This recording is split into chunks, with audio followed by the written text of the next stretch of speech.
Boa noite, irmãos. É muito bom estarmos aqui nesta noite para o nosso encontro de estudo bíblico e oração. A nossa passagem de hoje está no Salmo capítulo 11. Se você tem aí a sua Bíblia, pode abrir. Capítulo 11.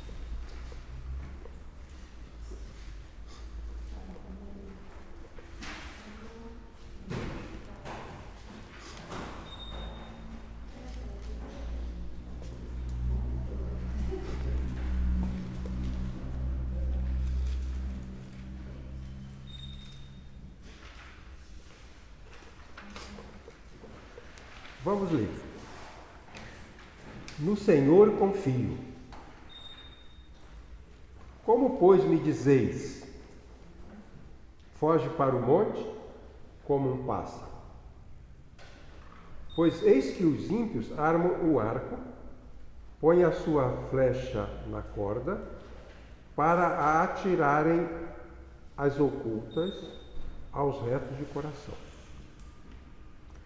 Quando os fundamentos são destruídos, que pode fazer o justo? O Senhor está no seu santo templo, o trono do Senhor está nos céus, os seus olhos contemplam as suas pálpebras provam os filhos dos homens. O Senhor prova o justo e o ímpio. A sua alma odeia ao que ama a violência. Sobre os ímpios fará chover brasas de fogo e enxofre. Um vento abrasador será a porção do seu corpo. Porque o Senhor é justo, ele ama a justiça. Os retos, pois, verão o seu rosto.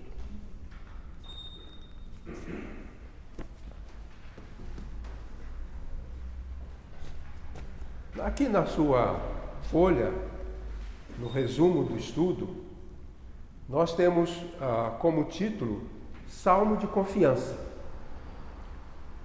Alguns salmos, que no total são 150, alguns desses salmos expressam a confiança daquela pessoa que escreveu. Os salmos eram canções que eram cantadas pelos adoradores israelitas na casa de Deus. E esses salmos expressavam, muitas vezes, a sua experiência de fé. Os levitas, os sacerdotes e outros escreviam as canções que expressavam a sua fé. Esses salmos de confiança são desse tipo. Canções, poesias, por meio dos quais o escritor expressa a sua confiança. Continuando, nos salmos de confiança, o salmista geralmente declara a sua segurança, paz e alegria como procedente de Deus. A segurança, a paz e a alegria para aquelas pessoas, para aquela sociedade, eram os grandes bens. Segurança, paz e alegria, é isso que nós precisamos. E o salmista diz que o que há de melhor para nós vem de Deus. O que há de melhor para nós vem de Deus. Mesmo que a gente não reconheça, mesmo que a gente não perceba, para ele, o salmista, tudo de bom que você tem, o melhor que você tem, a segurança, a paz, a esperança, as melhores coisas vêm de Deus. Na carta de Tiago está escrito que todo bem vem de Deus, toda boa dádiva e todo dom perfeito vem do alto, descendo do Pai das luzes, em quem não há mudança nem sombra de variação. Naquela época, os crentes, as pessoas que acreditavam nisso, eram poucas. As pessoas que acreditavam que o bem procede de Deus. Por exemplo, quando nascia um bebê, para aqueles crentes israelitas, aquele bebê era uma doação de Deus. Quando você se casava, o seu cônjuge era uma doação de Deus. Quando a sua figueira dava um figo, aquele figo era uma doação de Deus. Quando você se alegrava com qualquer coisa, isso era uma doação de Deus. O Salmo de Confiança atribui isso. Naquela época, como disse, o povo de Israel era um povo pequeno. E mesmo entre o povo, muitos não tinham essa crença. Aqueles que acreditam nisso são poucos. Então, no mundo de hoje, é um mundo de luta, de busca, de competição, porque as pessoas acreditam que é por batalhar, por sua capacidade, por sua inteligência, acham que é por sua sabedoria, que vão conseguir as coisas. Nós acreditamos em tudo isso, mas atrás de tudo, nós acreditamos que alguma coisa que eu consegui por causa da minha inteligência, na verdade, é uma dádiva de Deus. Então, essa é a ideia do salmista, aquele que escreve o Salmo de Confiança. Declara a sua intimidade com o Senhor. Aqui o salmista está conversando com Deus como uma pessoa com quem ele tem intimidade.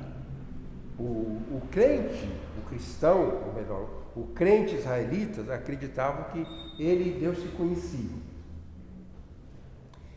O salmista não está se dirigindo a um estranho. Para ele, Deus era o seu conhecido, o seu refúgio, a sua presença, a sua força. Isso era para Deus. Como estou dizendo, o mundo, na sua maioria, não tem essa compreensão. No mundo de hoje, cada um quer batalhar, quer esmagar o outro, prejudicar o próximo, achando que é assim que se vai ter a segurança, é assim que a pessoa vai ter a alegria, é assim que a pessoa vai ter a paz. Então, para o salmista, ele se relacionava com Deus com intimidade. Professa sua fé em Deus. Ele sempre dizia, o salmista sempre falava da sua confiança em Deus. Ele acredita. Como estou dizendo, os que acreditam não são maioria. Todo mundo tem religião, né? A maioria tem religião, mas a crença em Deus, um Deus íntimo, um Deus com quem se convive no dia a dia, essa crença é rara. Então o salmista faz parte de uma minoria que acredita num Deus com quem temos intimidade e num Deus com quem podemos conviver. Jesus era assim, os profetas eram assim, os patriarcas eram assim. Então falava, por exemplo, Abraão andou com Deus, Enoque andou com Deus, Moisés andava com Deus, Isaías estava no templo de Deus, a intimidade. Então, na maioria das vezes, como disse, a gente não percebe isso, mas é a experiência do salmista, e é bom se for também a nossa experiência. Para ele era bom ter intimidade com Deus. Se nós tivermos intimidade com Deus, também será bom para nós, como era bom para o salmista, porque o salmista era um vencedor. E a quarta premissa é que o salmista reconhece que os benefícios vindos de Deus estão associados ao templo. Ou seja, ele não imagina bênção sem adoração. O templo representa o local de adorar a Deus, de valorizar a palavra de Deus. O templo lembra a adoração. E as bênçãos têm a ver com a adoração. Por isso que para o cristão, uma das coisas mais importantes para o cristão é estar com o povo de Deus em adoração. O salmista não imaginava que as pessoas poderiam alcançar a segurança, a paz, a alegria distante de Deus. Então é por isso que ele diz que a sua fé está relacionada à casa de Deus, está relacionada ao templo, está relacionada à adoração. Casa de Deus, e a habitação de Deus, melhor dizendo, casa e habitação de Deus, de onde ele atende aos que creem nele.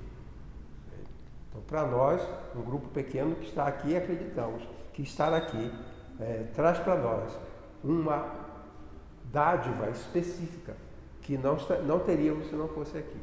É aqui que nós temos alguma coisa. Eu sempre digo para os irmãos, quando nós nos reunimos, alguma coisa boa acontece que não aconteceria se nós não estivéssemos nessa reunião. Bom, há algo que acontece quando estamos juntos em comunhão, algum bem que não vem estaria em outro lugar.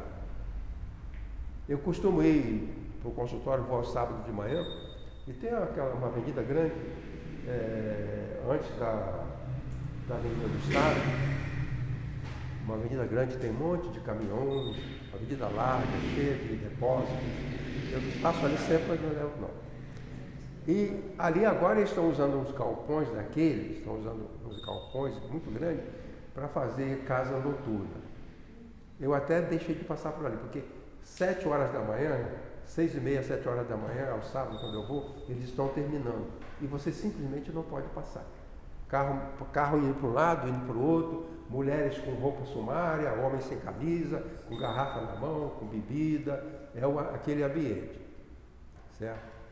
Nessas casas noturnas, nessas festas, às vezes as pessoas até brigam e há mortes. Há mortes. Você sabe a notícia de que há morte.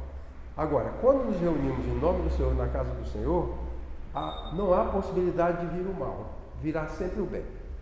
E o salmista ele entendia assim: os bens dos quais eu sou alvo procedem do fato de que eu amo a Deus, adoro a Deus, eu estou na casa de Deus. A quarta discussão diz que o salmista convida outros fiéis a compartilharem da sua experiência. Quando nós aceitamos o Evangelho, nós temos um bem que vem do Evangelho, é preciso entender a importância de compartilhar. A importância de compartilhar. E o salmista ele compartilha, ele fala para os outros: olha, vamos lá, você está bem. Eu vou ao culto, vou adorar. Vem também. Um hino que a gente cantava há muito tempo: vem à igreja comigo. Não sei se a Rosa se lembra, né? Vamos servir ao Senhor. Então a gente cantava aquilo com muita alegria. Vem à igreja comigo. E assim nós devemos fazer. Agora então, depois dessa introdução, vamos ver os principais ensinos deste salmo maravilhoso. Primeiro, o salmista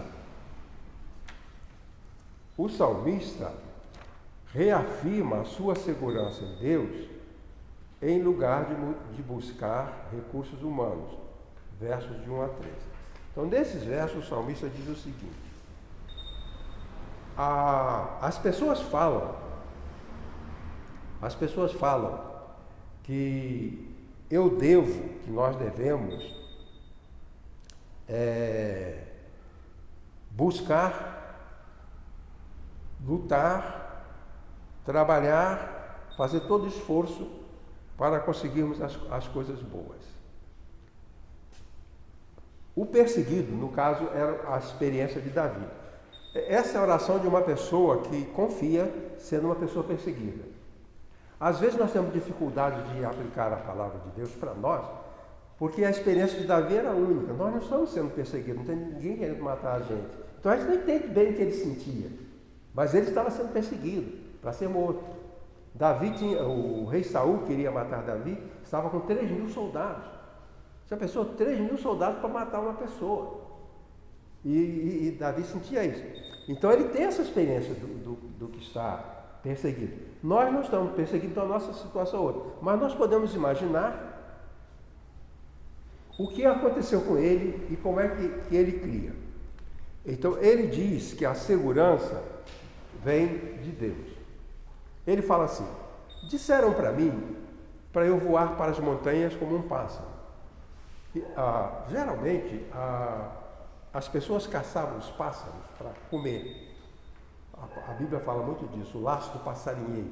Então o passarinheiro era uma pessoa especializada em capturar os pássaros para alimentação, para comida. E o Davi imagina que um pássaro que possa voar para o alto da montanha vai estar seguro. Porque os pássaros eles eram capturados na plantação, no meio da plantação de trigo, na roça deles, nas plantações deles. Eles não iam capturar pássaros no alto da montanha. E o salmista diz assim: Alguém me falou que eu sou perseguido como um pássaro. Eu estou sujeito a uma cilada, a um laço, como um pássaro. Então eu devo voar para o alto das montanhas. E ali eu serei protegido. E ele diz, eu não vou voar para o alto das montanhas porque eu acredito que Deus vai me proteger. Então a ideia que ele passa para nós é que muitas vezes nós criamos expedientes para tentar resolver os nossos problemas. E o salmista diz que muitas vezes os nossos expedientes para melhorar as nossas vidas, para resolver os nossos problemas, não são o que realmente vai resolver. Mas que ele tem certeza de que há uma proteção em Deus. Então ele fala, em vez de voar para o alto das montanhas, eu vou confiar mais em Deus.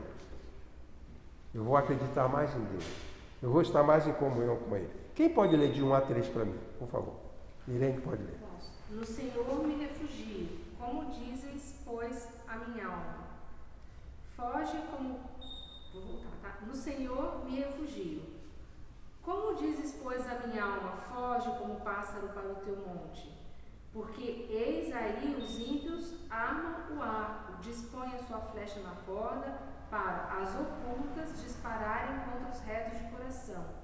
Ora, destruídos os fundamentos, que poderá fazer o justo? Então, o que ele diz é o seguinte, os fundamentos aqui para ele é a justiça. É a justiça.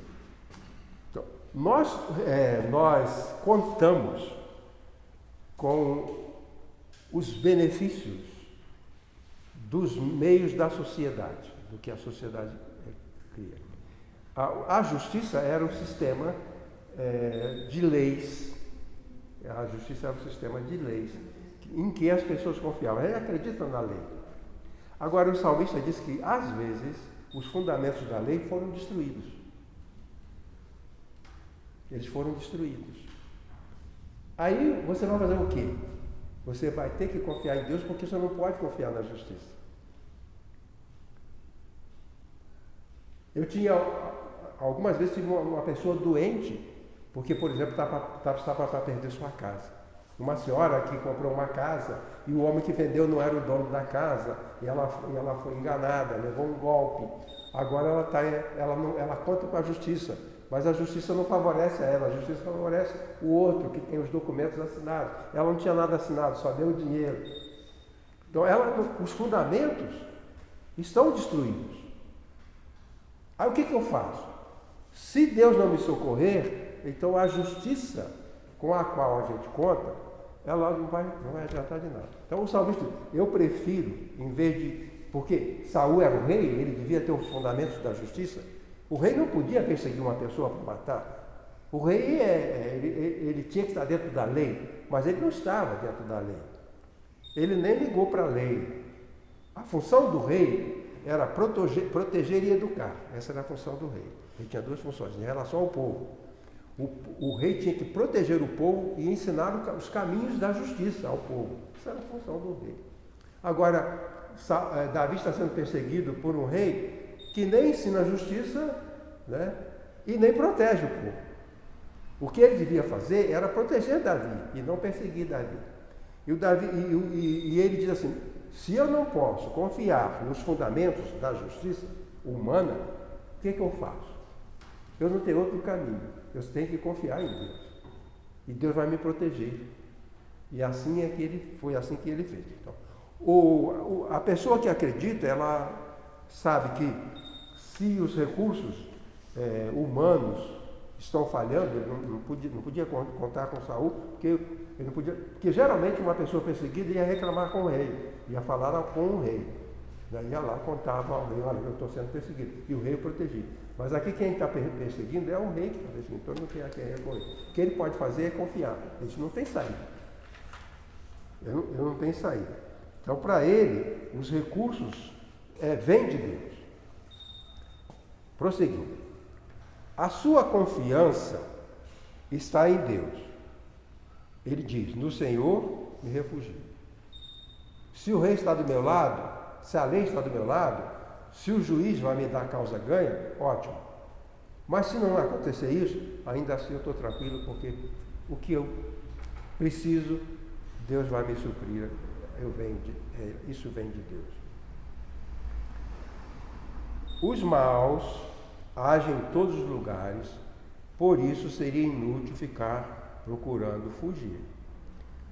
Como, pois, me dizeis, foge para o monte? Isso já foi dito, né? Como passa? Pois eis que os ímpios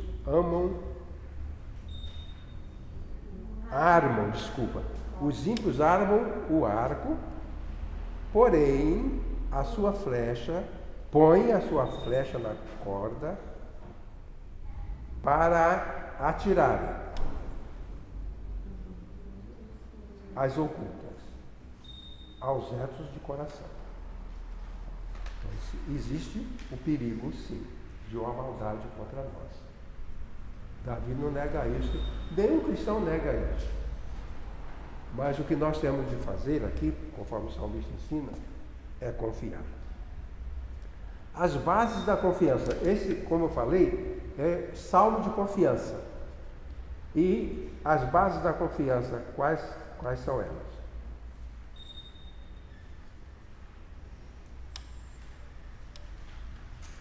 Deus está firme no seu posto. O Senhor está no seu santo templo. O seu trono está nos céus. Para o salmista, o Senhor não é uma realidade oculta, escondida, mas que o Senhor é, digamos assim, é uma realidade palpável para ele. Para ele, o Senhor é uma realidade palpável. Ele está lá. O santo templo aqui significa a casa de Deus, o templo, e a possibilidade de estarmos com ele, porque o templo permitia às pessoas a comunhão com Deus. Pois bem, Deus vê tudo e todos. Ele diz, os seus olhos contemplam e as suas pálpebras avaliam.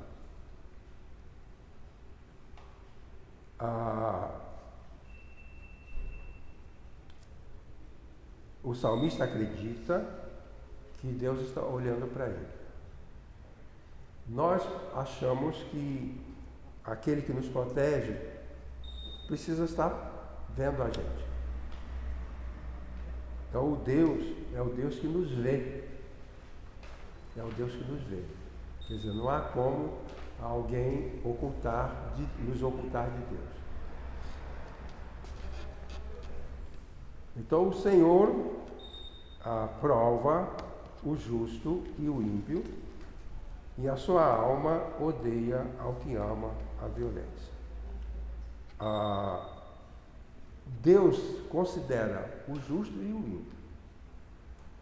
O justo oprimido é objeto do cuidado de Deus. O ímpio perverso é alvo do seu castigo. Então, o justo correto, o justo que é oprimido, ele está sob os cuidados de Deus. E o ímpio, que é mau, ele vai perecer. A gente vê isso todo dia aí. Os perversos, cada dia, eles vão se dando mal. Né? A pessoa rouba, daqui a pouco está preso. Os bens dele são travados e assim por diante. As corrupções, né? Aquele pessoal da Lava Jato, que estavam lá, roubaram, todo mundo se deu mal. Aqui, o justo que ama a Deus vai se dar bem. O salmista acredita que ele vai se dar bem. Pois bem, o texto diz então que o ímpio, que o Senhor prova o justo e o ímpio, prova o justo e o ímpio, que Deus avalia. Deus avalia o justo e o ímpio. E a alma de Deus odeia a sua alma odeia a violência. Deus odeia a violência. Em seguida, os ímpios são castigados. Sobre os maus fará chover brasas de fogo. e enxofre em vento abrasador será a porção do seu corpo. Lendo a história, a continuação da história, a gente vê que o rei Saul, com seus 3.000 soldados, não conseguiu destruir Davi. Pelo contrário, o rei Saul mais tarde foi ferido em batalha, se suicidou, e ele não conseguiu destruir Davi. Assim, aqui, o texto diz, o ímpio, mais cedo ou mais tarde, o perverso, mais cedo ou mais tarde vai ter a sua paga. Então, o justo é acolhido na comunhão com o Senhor, porque ama aquilo que Deus ama, a justiça. O salmista diz que é fácil achar Deus, é só procurar onde há a justiça. É isso que ele está dizendo. Onde há a justiça está Deus. Se você achar a justiça, você acha Deus. Se você acha Deus, você acha a justiça. O Deus é inseparável da justiça. Então não adianta a gente praticar injustiça, trapaça, engano, roubalheira, não adianta. Porque mais cedo ou mais tarde nós vamos ter as consequências. Então o justo é aquele que é acolhido na comunhão com o Senhor, que ama aquilo que Deus ama. A nossa obrigação é procurar sempre estar perto de Deus e sempre avaliando a justiça que Ele quer de nós. E procurar estar perto de Deus, perto da justiça e perto do justo. Eu fiz 54 anos de ordenado pastor. São 54 anos. E nesses anos, muitas vezes eu vi o que aconteceu com pessoas que descambaram, saíram do caminho de Deus. Né? A pessoa ela se afasta de Deus, vai para o mundo de maldade, e um dia a gente tem notícia daquela pessoa numa condição lamentável. O salmista diz que ele não vai se afastar de Deus, não vai se afastar da justiça. Aí o seu inimigo não vai destruir. Ele diz que Deus não castiga o justo, mas castiga os violentos, os que são injustos. Então, aqueles que estão envolvidos com a injustiça e com a violência, eles pagarão. E o salmista diz que com uma brasa, um vento ardente, essas pessoas pagarão as suas consequências. Para refletir, nós não temos um grupo, pense, né, aqui eu coloco fale, não é fale. Pense em uma situação em que você se sentiu maltratado ou maltratada e não sabia o que fazer. Como você saiu daquela situação? Como eu falei, nós não somos perseguidos de morte como Davi, mas também nós somos perseguidos por vários problemas. Doenças, maus vizinhos, pessoas com quem fazemos negócio. Então nós podemos ter alguém contra nós. E aí nós aprendemos isso. Que aquele que confia no Senhor não precisa voar para as montanhas. O laço do passarinheiro não vai capturar. O mal não vai capturar os servos de Deus. Nós não seremos capturados. Porque é em Deus que nós nos refugiamos. Deus abençoe os queridos irmãos, todos aqueles que ouvem, e que a vontade do Senhor esteja sobre nós, como esteve sobre o seu servo Davi. Deus abençoe.